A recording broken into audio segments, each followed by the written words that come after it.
Hello my dear student, good morning. कैसे हैं आप लोग प्यारे बच्चों? मैं उम्मीद करता हूं कि आप लोग बहुत ही अच्छे होंगे। तो आज की क्लास में मैं आप लोगों के बीच क्लास 8 का NCERT मैथ न्यू बुक लेकर के आया हूं। ठीक है, तो प्यारे बच्चों, आज की क्लास जो आप लोगों के बीच होने वाला है वो काफ़ी इम्पोर्टेंट होने वाला है। आज की क्लास इंट्रोडक्शन का क्लास है और आज की क्लास के बिना आप एक्सरसाइज नहीं बना सकते हैं।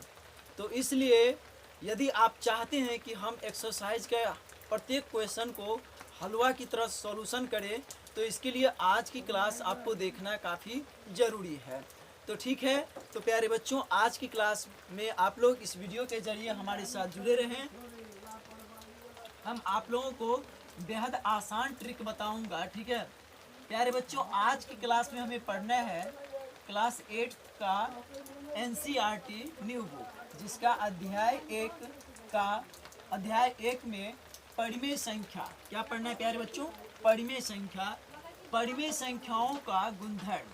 परिमेय संख्याओं का गुणधर्म में हम एक परिमेय संख्याओं के गुणधर्म का हम एक पहला वीडियो दे चुके हैं। इससे पहले भी एक वीडियो दे चुके हैं और जिसमें समवृत्त नियम को हम अच्छी तरह से पढ़ चुके हैं। और आज की क्लास में हम लोग क्रम विनिमय नियम, साहचर्यता का नियम, योज्य तत्समक नियम, गुणात्मक तत्समक नियम, गुणात्मक प्रतिलोम का नियम को हम पढ़ेंगे। ठीक है, तो प्यारे बच्चों, सबसे पहले आज की क्लास में हम क्रम विनिमय नियम को पढ़ेंगे। क्रम विनिमय नियम क्या होता है प्यारे बच्चों? जब किसी भी संख्या को यानी उसके स्थान में जब उलट फेर कर दिया जाता है, यानी उसके स्थान में जब अदला बदली कर दिया जाता है, तो हम कहते हैं कि वह संख्या जो है क्रम विनिमय रूप में जो है वो लिखा हुआ है। जैसे कि हम यहाँ देख रहे हैं कि a प्लस b और बराबर में लिखा हुआ है b प्लस a। देखिए, यहाँ a को पहले लिखा गया है और b को बाद में, लेकिन ठीक हम बराबर के इस तरफ देख रहे हैं कि b को पहले लिखा गया है और a को बाद में, यानी a और b के दोनों का जो है वो स्थान में परिवर्तन कर दिया गया है। a के जगह पर b को लिख दिया गया है और b के जगह पर a को लिख दिया गया है।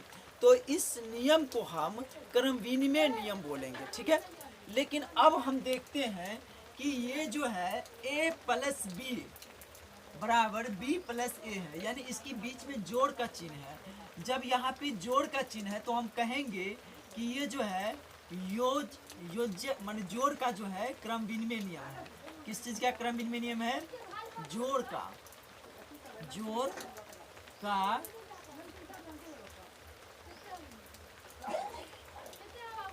क्रम विनिमय, जोड़ का क्रम विनिमय नियम है। ठीक है, जोड़ का क्रम विनिमय नियम है। अब एक चीज और हम प्यारे बच्चों आप लोगों को बता दे कि जोड़ का क्रम विनिमय नियम ये जो है, अब इस पर हम उदाहरण लेकर के देख लेते हैं। जैसे कि मान लीजिए हम a के जगह पर 5 ले लेते हैं और b के जगह पर हम कोई भी संख्या ले लेते हैं। जैसे हम 2 या 3 कुछ भी ले सकते हैं। मान लीजिए कि हम 3 ले लिए।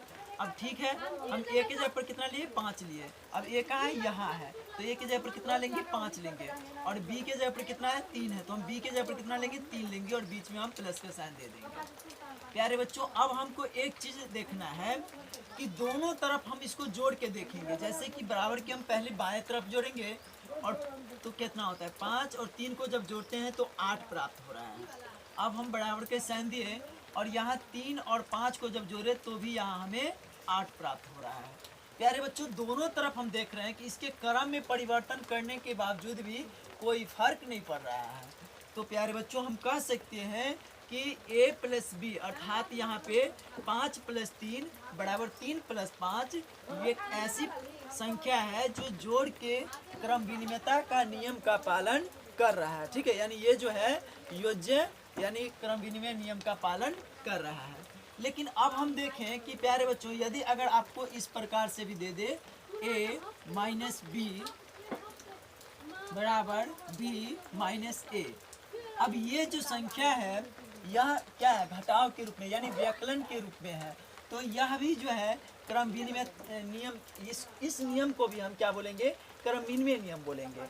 अब इसको उदाहरण लेकर के हम देख लेते हैं कि क्रम विनिमयता का नियम का पालन कर रहा है कि नहीं। यदि हम ए के जगह पर 7 लेते हैं और बी के जगह पर 8 लेते हैं, ठीक है, तो अब हम क्या करेंगे, ए के जगह पर कितना लिए थे, 7 लिए थे, तो ए का है यहाँ, तो ए के जगह पर हम 7 ले लेंगे, और बी के जगह पर कितना है, हम 8 लिए थे, तो बी के जगह पर हम 8 ले लेंगे।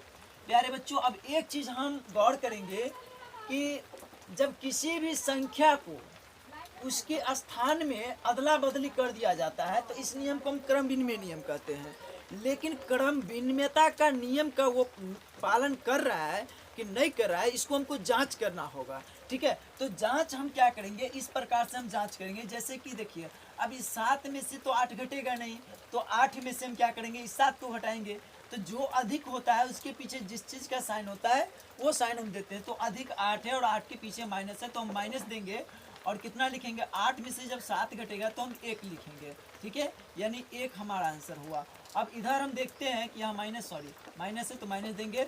अब यहाँ 8 में से जब 7 घटेगा तो 1 बचेगा।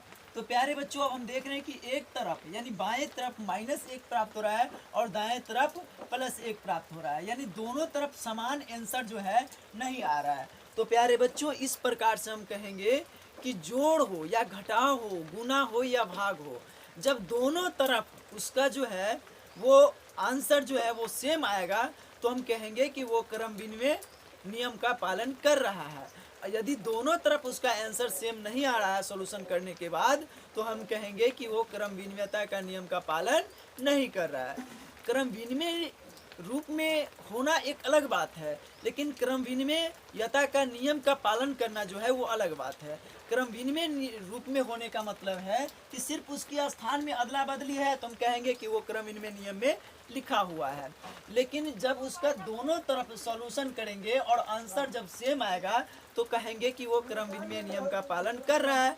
यदि दोनों तरफ आंसर सेम नहीं आएगा तो हम कहेंगे कि वो क्रम विनिमयता का नियम पालन नहीं कर रहा है, ठीक है।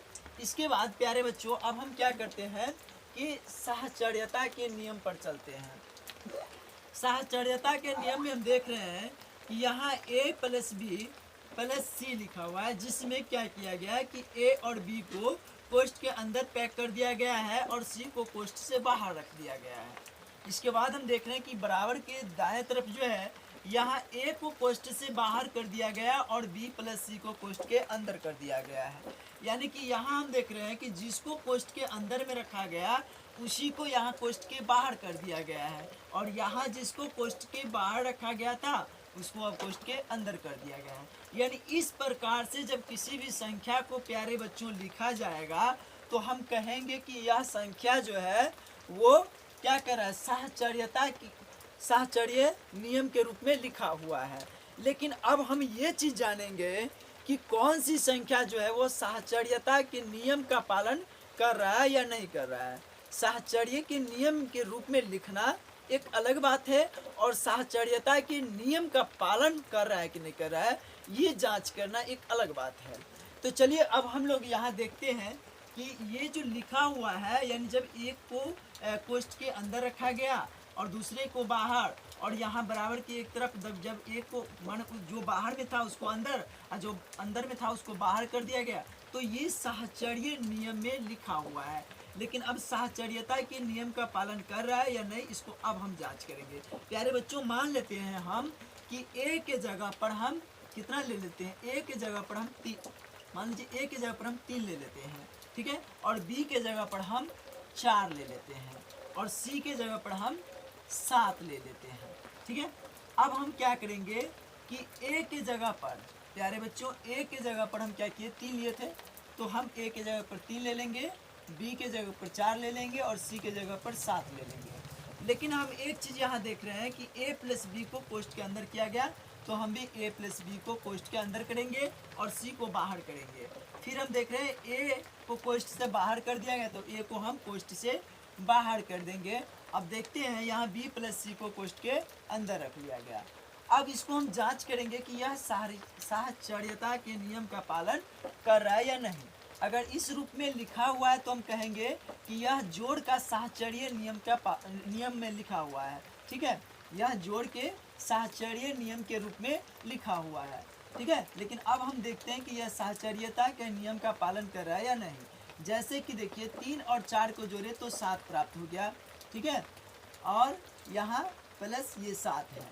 इसके बाद हम देख रहे हैं कि यहाँ 3 है, क्योंकि जो कोष्ठ के अंदर होता है उसका काम हम पहले करते हैं, तो 3 अलग रहेगा और उसके बाद ये दोनों को ऐड करेंगे तो 4 और 7 को जोड़ेंगे तो कितना होगा, 4 और 7 11 हो जाएगा, ठीक है। इसके बाद हम देख रहे हैं कि 7 और 7 को जब हम ऐड किए तो 14 हो गया, और बराबर की इस तरफ 3 और 11 को जब जोड़े तो 14 हो गया। तो प्यारे बच्चों, इस प्रकार से हम देख रहे हैं दोनों तरफ 14 आंसर आ गया।